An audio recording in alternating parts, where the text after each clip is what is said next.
Alors, salut les amis, c'est Jespro pour une nouvelle vidéo. La vidéo d'aujourd'hui va porter sur les tableaux. Nous allons voir, nous allons définir ce que c'est qu'un tableau. Nous allons voir l'utilité d'un tableau et pourquoi utiliser un tableau, comment utiliser un tableau. Tout ça en utilisant des exemples concrets qui vont nous faciliter la tâche pour nous permettre de mieux comprendre le concept de tableau. Alors, avant de commencer, si vous ne vous êtes pas encore abonné, abonnez-vous à la chaîne, activez la cloche de notification pour ne pas manquer les prochaines vidéos qui seront publiées sur la chaîne. Avec Jazz Pro Tuto, programmer devient juste un jeu. Alors, qu'entendons-nous par tableau? Les tableaux sont une suite de variables de même type situées dans un espace continu en mémoire. En fait, je vais utiliser cette image que j'ai faite pour vous expliquer mieux le concept de tableau, pour vous expliquer la structure d'un tableau en mémoire. Ici, nous avons pris l'exemple d'un tableau qui contient 5 entiers, d'un tableau de type entier qui contient 5 entiers. Et ce que je peux dire des tableaux, c'est qu'un tableau, c'est un peu comme une variable, une méta-variable qui contient des variables de même type continue en mémoire. C'est continu, pourquoi? Parce que la première variable sera enregistrée à l'adresse, par exemple, 2000, et la deuxième adresse directement sera enregistrée à la deuxième variable sera enregistrée directement à l'adresse 2001. Vous voyez, c'est continu. Donc ici, il faut noter que chaque variable contenue dans le tableau sera enregistrée dans une case mémoire. Et comme nous l'avons déjà expliqué auparavant, chaque case mémoire contient une adresse qui lui est propre. Ici, par exemple, pour la première case, nous avons l'adresse 2000. Deuxième case, nous avons l'adresse 2001, par exemple, 2002, 2003, 2004. Et pour tous les 5 variables, vu que nous avons créé un tableau, nous avons pris un exemple sur un tableau à 5 entiers qui se trouve en mémoire. Alors, ce qu'il faut comprendre sur le tableau, c'est que lorsqu'on dit un tableau à 5 entiers, ça veut dire que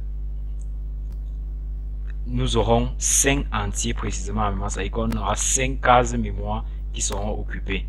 Et vous voyez là, par exemple, j'ai mis là indice 0, indice 1, indice jusqu'à indice 4. Donc, les indices du tableau quitteront de 0 à 4, vu que nous avons 5 entiers.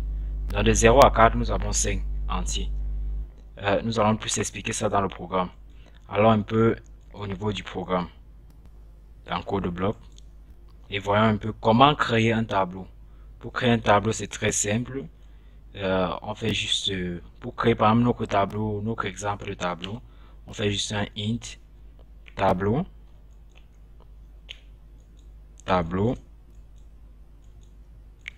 et là on ouvre les crochets. À l'intérieur, on met 5. Ça veut dire qu'on crée un tableau à 5 cases. Et on met juste le point virgule. C'est très simple pour créer un tableau. Ceci est la syntaxe pour créer un tableau. Vraiment très simple. Alors, comment enregistrer les valeurs dans les cases du tableau? C'est bien beau, j'ai créé mon tableau. Mais si j'ai envie de mettre maintenant les valeurs à l'intérieur des cases, je fais comment? J'ai juste besoin de faire un tableau. J'ouvre les crochets. Je vous ai dit que l'indice commençait de 0 à 4. Donc là, je mets à l'indice 0, c'est-à-dire dans la première case mémoire, vous allez mettre la valeur, je mets par exemple 12, c'est-à-dire j'affecte la valeur 12 à l'indice 0, au tableau d'indice 0. Là, j'encre par exemple tableau, et à l'indice 1, on met une valeur de 23, par exemple, ainsi de suite. Vous voyez, c'est très simple. Ça veut dire que maintenant, si mon tableau maintenant contient les données à l'indice 0, ça veut dire que là, à l'indice 0, j'aurai, lorsque je crée mon tableau de la sorte, à l'indice 0, c'est-à-dire ici, j'aurai une valeur de 12. À l'indice 1, j'aurai une valeur de 23. À l'indice 2, j'aurai une valeur de 223. À l'indice 3, j'aurai une valeur de 95, ainsi de suite. Donc, c'est vraiment très pratique. Voyons voir maintenant, c'est très beau de créer, nous avons créé notre tableau, nous avons mis les valeurs dans notre tableau, mais comment afficher alors le contenu d'une case du tableau? Pour afficher, vous savez que en C, nous utilisons toujours le printf, tout le monde le sait déjà. Donc là, nous mettons juste un printf, une virgule, et je mets tableau tableau, j'ouvre les crochets, j'indique la case, j'indique la case que je veux dans l'indice. Je mets par exemple indice 0. C'est-à-dire quoi? Je veux afficher le contenu du tableau d'indice 0.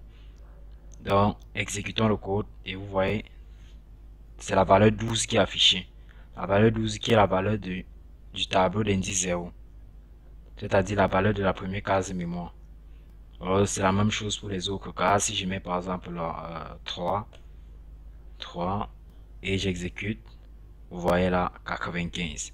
Donc la valeur qui est au tableau d'indice 3 c'est 95. Donc c'est vraiment très simple jusqu'à présent.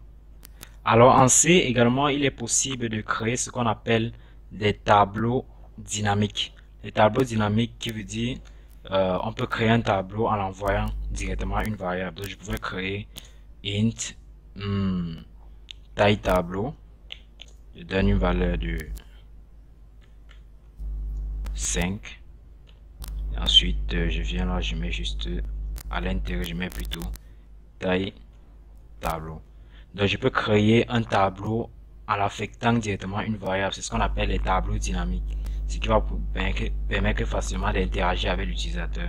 Par exemple, si l'utilisateur veut un tableau de 10 cases par exemple, vous pouvez directement lui demander d'abord le nombre de cases avant d'affecter ça à un tableau pour créer un tableau de 10 cases. C'est ça qu'on appelle les tableaux dynamiques. Jusqu'à présent, c'est très simple. Nous allons voir maintenant comment parcourir un tableau. Comment parcourir un tableau? Voici notre tableau que nous avons créé. Nous avons créé un tableau et nous avons affecté les valeurs au tableau. Maintenant, comment parcourir toutes les cases du tableau facilement? Si par exemple vous avez un tableau à 100 cases, c'est-à-dire un tableau à 100 cases, 1000 cases, vous n'allez pas me dire que vous allez afficher printf chaque case jusqu'à la fin. On va utiliser ce qu'on appelle les boucles. Nous avons parlé des boucles, donc on va utiliser ici la boucle for. La boucle for, nous avons ici i égale à 0, point virgule, et je viens là, je ferme les accolades. Et à l'intérieur de ma boucle for, j'ai utilisé ce tableau i, l'indice i. Alors lorsque je viens exécuter ceci, vous allez voir. Ah, désolé, j'ai pas créé ma variable i. Je fais juste la virgule i pour créer ma variable i et j'exécute le code. Vous voyez directement toutes les valeurs de mon tableau sont affichées: 12, 23, 223, 95 et 115. Donc là, cette fonction va nous permettre de parcourir facilement un tableau. La boucle for. Alors, comment donc faire pour initialiser notre tableau en utilisant bien sûr une boucle, parce qu'il y a plusieurs méthodes d'initialiser un tableau. Si par exemple vous créez un tableau à 5 cases comme ce qu'on a fait et que vous voulez l'initialiser à 0, 0 pour chaque case, vous pouvez utiliser une boucle for en faisant également un for. C'est-à-dire nous initialisons toutes les valeurs du tableau, à 0. Exécutons. Donc là, nous avons initialisé les valeurs du tableau et là, nous affichons les valeurs du tableau. On voit bien 0, 0, 0 partout parce que nous avons initialisé tout à 0 et nous avons à afficher. Alors, il existe une deuxième méthode pour initialiser qui est également aussi simple. Il suffit de faire, lors de l'initialisation, il me suffit de faire, voilà, je change ça. Il me suffit de faire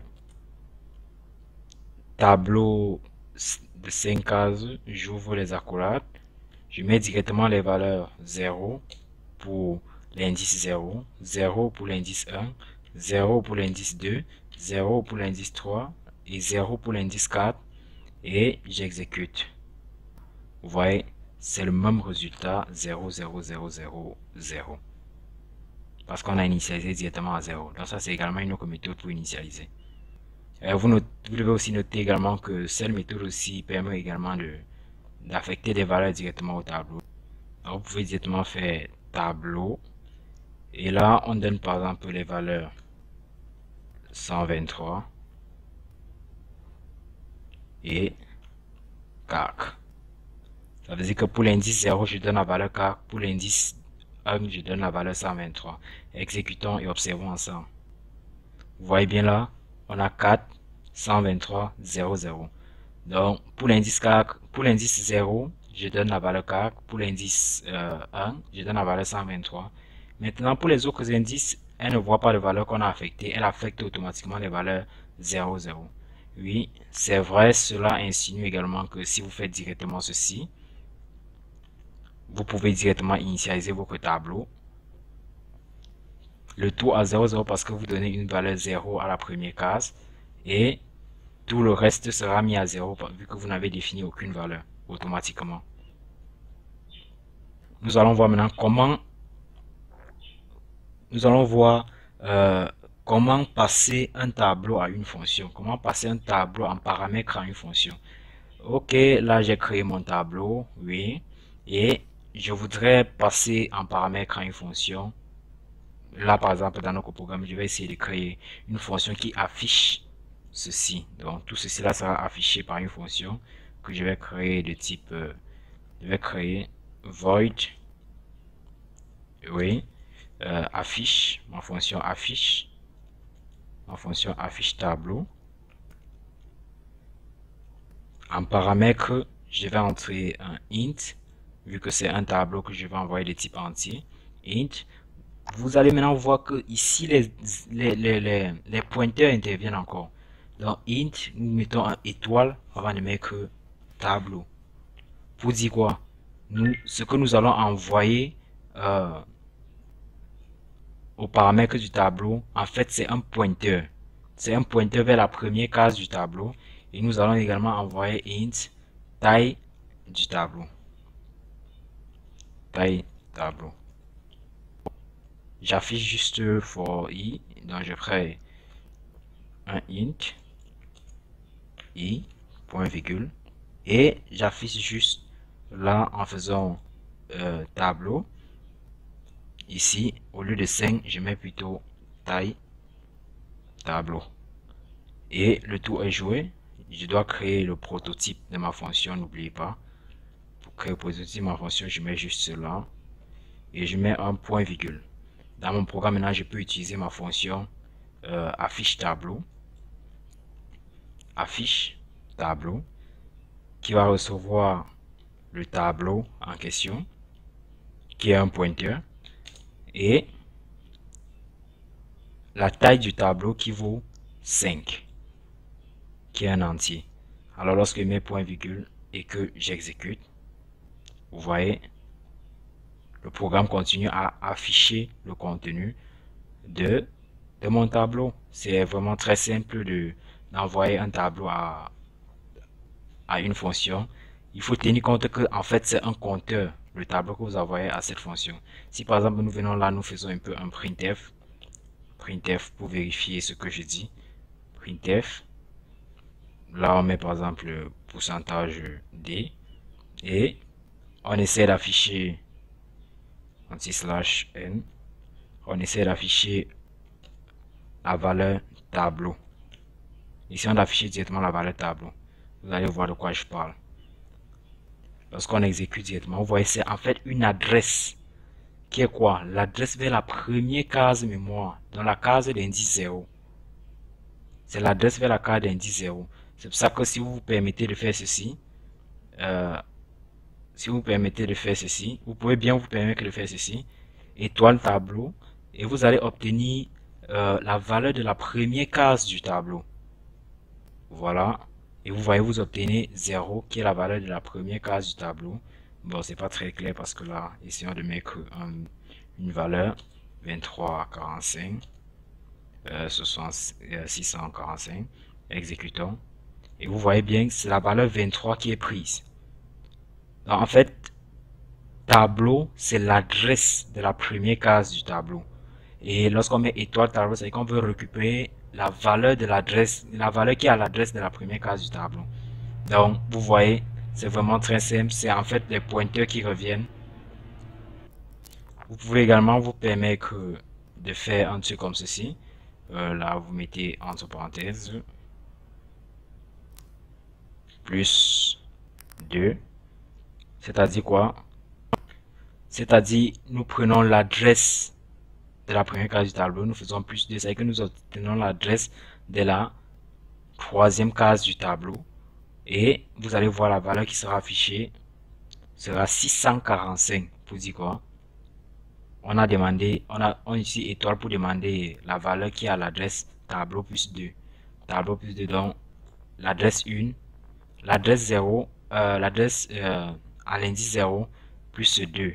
Donc l'adresse à l'indice 2. Donc on obtient directement 645. Voici indice 0, indice 1, indice 2. Donc c'est vraiment simple les tableaux, et continuez à vous entraîner et à revoir la vidéo même si vous avez des difficultés avec les tableaux. Et merci, c'est tout pour cette vidéo et je dis à la prochaine pour une nouvelle vidéo. Avant de partir, n'oubliez pas de vous abonner, activer la cloche de notification pour ne pas manquer les prochaines vidéos. Merci. Avec JS Pro Tuto, programmer devient juste un jeu.